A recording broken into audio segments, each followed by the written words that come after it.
Hello viewers, आज के video में हम देखने वाले हैं कक्षा 9वीं हिंदी विषय की जो रेमेडियल आपका जो मॉड्यूल है इसका सॉल्यूशन। और इसमें हम क्षितिज के गद्य खंड का सॉल्यूशन कर रहे हैं। और गद्य खंड में भी आज हम पेज नंबर 39, 40 और 41 में जो आपके गद्य खंड में प्रश्न पाठ के जो प्रश्न दे रखे हैं इनका पूरा ही सॉल्यूशन आज हम कर लेंगे। सारे पाठों के महत्वपूर्ण प्रश्न आज हमारे तैयार हो जाने वाले हैं पेज नंबर 39, 40 और 41 के। और इसके पहले के जो प्रश्न है वह हम हल कर चुके हैं।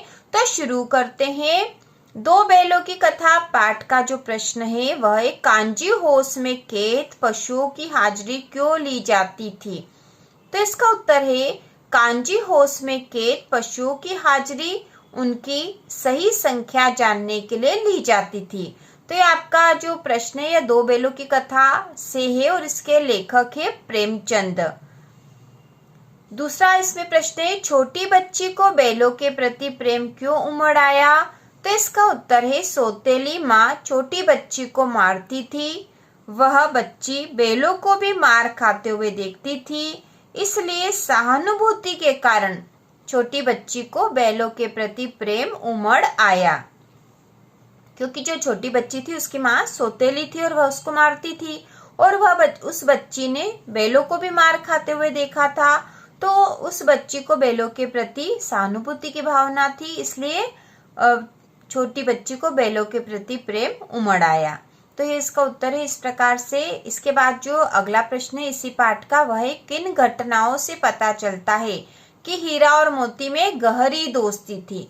तो किन घटनाओं से पता चलता है, तो दो बैलों की कथा जो कहानी है वह हमने पढ़ ली। यदि आपने नहीं देखी हो तो कक्षा 9वीं हिंदी की जो प्लेलिस्ट है उसमें देख सकते हो। पूरी कहानी हमने अच्छे से पढ़ के समझी है। तो इसका उत्तर देख लेंगे किन घटनाओं से पता चलता है कि हीरा और मोती में गहरी दोस्ती थी। तो इसका उत्तर है हीरा और मोती में गहरी दोस्ती थी। जब मटर के खेत में मोती पकड़ा जाता है तो हीरा भी वहीं रुक जाता और पकड़ा जाता, वह भागता नहीं है। और इसी प्रकार की एक दूसरी घटना थी जब कांजी होश में मोती दीवार तोड़ देता है और उसके बाद हीरा जब दीवार तोड़ देता है तो मोती उसको छोड़कर नहीं जाता, वह भी वहीं बैठ जाता है और उसकी भी नीलामी साथ में होती, जबकि वह उस समय जा सकता था। हीरा उसे समझाता भी है लेकिन वह नहीं जाता है। इसके बाद प्रश्न है प्रेमचंद की कोई दो कहानी के नाम लिखे। तो यहाँ पे किसी भी दो कहानी के नाम लिख देने हैं आपको। तो यहाँ लिखे ईदगाह और पंच परमेश्वर। तो आप यहाँ दो बैलों की कथा भी लिख सकते हो क्योंकि वह भी प्रेमचंद की एक कहानी है। अगला प्रश्न है कहानी में बैलों के माध्यम से कौन कौन से नीति विषयक मूल्य उभर कर आए हैं लिखिए। तो जो नीति विषयक मूल्य उभर कर आए हैं वह हमें बताने हैं। तो इसका उत्तर है पहला है कठिनाई के समय मित्र की सहायता करना। यह मूल्य है पहला कि कठिनाई के समय अपने मित्र की सहायता करना। दूसरा है आजादी के लिए हमेशा प्रयास करना और तीसरा है दूसरों के प्रति दया की भावना रखना। तो पहला जो नीति विषयक मूल्य है कठिनाई के समय मित्र की सहायता करना, वह हीरा और मोती के दोस्ती से हमें पता चलता है। वे कठिनाई के समय अपने मित्र की सहायता करते हैं, उससे छोड़कर नहीं जाते हैं। दूसरा आजादी के लिए हमेशा प्रयास करना, तो जो हीरा और मोती वे भी अपनी आजादी के लिए हमेशा प्रयास करते रहते हैं। कांजी होश में कैद हो जाने पर भी वहां की दीवार को तोड़ देते हैं। और तीसरा यहाँ पे है दूसरों के प्रति दया की भावना रखना। तो हीरा और मोती दूसरों के प्रति दया की भावना रखते हैं और कांजी होश में वो दूसरे जानवरों को भगा देते हैं ताकि उनकी जान बच सके। तो इस प्रकार से नीति विषयक जो मूल्य है यह इस कहानी से उभर कर आए हैं। इसके बाद जो प्रश्न है वह पाठ ल्हासा की ओर से है, जिसके लेखक है राहुल साकरत्यायन। और ल्हासा की ओर जो है यह एक यात्रा वृत्तांत है, यह हमें पता होना चाहिए। तो प्रश्न है तिब्बत के लोग क्या लेकर घूमते हैं। तिब्बत के लोग क्या लेकर घूमते हैं। तो इसका उत्तर है तिब्बत के लोग वहां हथियार का कानून ना होने के कारण बंदूक और पिस्तौल को लाठी की तरह लेकर घूमते हैं। तिब्बत के लोग वहां हथियार का कानून ना होने के कारण बंदूक और पिस्तौल को लाठी की तरह लेकर घूमते हैं। इसके बाद प्रश्न है लेखक ने तिब्बत की यात्रा किस वेश में की लिखिए। तो तो इसका उत्तर है लेखक ने तिब्बत की यात्रा भिखमंगे के वेश में की। ठीक है, भिखमंगे मतलब भिखारी के वेश में की। इसके बाद अगला प्रश्न है, तिब्बत यात्रा के दौरान लेखक राहुल साकृत्यायन को किन कठिनाइयों का सामना करना पड़ा? तो जो कठिनाइयों का सामना करना पड़ा वे हैं, पहली है लेखक को भिखमंगे के वेश में यात्रा करनी पड़ी। दूसरा है यात्रा में डाकुओं का डर था। तीसरा है घोड़ा सुस्त होने के कारण लेखक साथियों से पीछे रह गए। तो ये कठिनाइयां थी जिनका सामना उनको करना पड़ा। इसके बाद अगला प्रश्न जो इसी पाठ का है वह है, लेखक राहुल साकृत्यायन ने डाकुओं से बचने के लिए कौन सा साधन अपनाया? ठीक है, डाकुओं से बचने के लिए कौन सा साधन अपनाया? तो इसका उत्तर है लेखक डाकुओं से बचने के लिए भिखमंगे मतलब भिखारी का वेश धारण करके गए। ठीक है, भिखारी बनकर गए थे और डाकू किसी भिखारी को नहीं पकड़ेंगे, इसलिए उन्होंने भिखमंगे का वेश धारण करके गए थे। इसके बाद अगला प्रश्न है, तिब्बत में कानून व्यवस्था कैसी? अपने शब्दों में लिखिए। तो इसका उत्तर है तिब्बत में कानून व्यवस्था बहुत खराब थी। वहां बंदूक का उपयोग अधिक होता था, डाकुओं का भी डर था। तो इस प्रकार से उत्तर होगा। इसके बाद जो अगला प्रश्न है वह पाठ उपभोक्तावादी संस्कृति से है, जो कि एक निबंध है और इसमें प्रश्न है, आज की उपभोक्तावादी संस्कृति हमारे दैनिक जीवन को किस प्रकार प्रभावित कर रही है? तो इसका उत्तर है आज की उपभोक्तावादी संस्कृति के कारण उत्पाद उपभोग के लिए नहीं बल्कि दिखावे के लिए खरीदे जा रहे हैं। उत्पाद मतलब जो भी सामान है जो लोग खरीद रहे हैं उनमें से अधिकतर सामान ऐसा भी होता है जो केवल दिखावे के लिए खरीदा जा रहा है।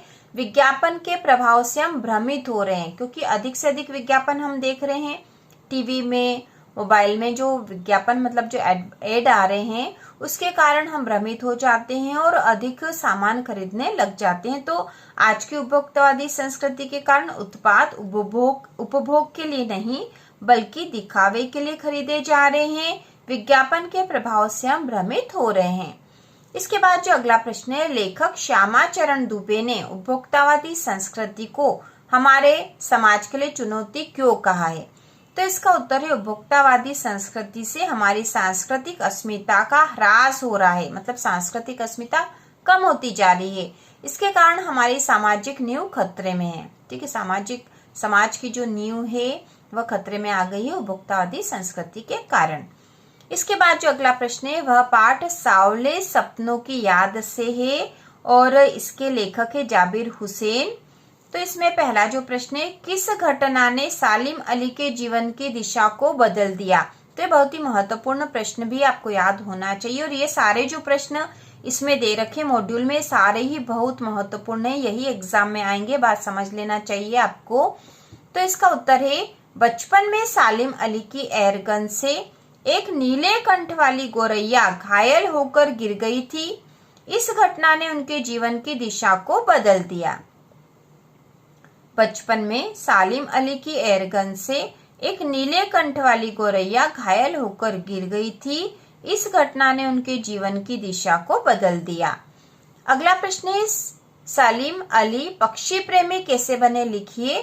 तो इसका उत्तर लगभग यही है, बचपन में सालिम अली की एयरगन से एक नीले कंठ वाली गोरैया घायल हो गई थी। उसके बाद वे पक्षी प्रेमी बन गए, क्योंकि जो गोरैया घायल हो गई थी उसको देखकर उनके मन में बहुत दुख हुआ और उसके बाद उन्होंने पक्षियों के लिए ही कार्य करना शुरू कर दिया था और वे पक्षी प्रेमी बन गए थे। तो इस प्रकार से उसका उत्तर है। अगला प्रश्न है, सालिम अली ने पूर्व प्रधानमंत्री के सामने पर्यावरण से संबंधित किन संभावित खतरों का चित्र खींचा होगा कि जिससे उनकी आंखें नम हो गई थी? तो इसका उत्तर है, सालिम अली ने केरल की साइलेंट वैली में तापमान बढ़ने के प्रभाव के कारण पर्यावरण संकट के बारे में बताया, जिससे उनकी आंखें नम हो गई। सालिम अली ने केरल की साइलेंट वैली, ठीक है, यह वैली लिखा है यहाँ पे, साइलेंट वैली में तापमान बढ़ने के कारण पर्यावरण संकट के बारे में बताया, जिससे उनकी आंखें नम हो गई। इसके बाद जो अगला पाठ है वह है प्रेमचंद के फटे जूते, जिसके लेखक है हरिशंकर परसाई और एक व्यंग है। तो इस पाठ के जो प्रश्न है वह है, प्रेमचंद के फटे जूते पाठ के आधार पर प्रेमचंद के व्यक्तित्व की दो विशेषताएं लिखिए। तो इसका उत्तर है पहली विशेषता, प्रेमचंद दिखावे से दूर सादा जीवन जीते थे, और दूसरी उनके विचार बहुत आदर्श थे, वे बुराइयों से समझौता नहीं करते थे। ठीक है, दो उनकी जो व्यक्तिगत विशेषताएं, तो पहली प्रेमचंद दिखावे से दूर सादा जीवन जीते थे, और दूसरी उनके विचार बहुत आदर्श थे, वे बुराइयों से समझौता नहीं करते थे।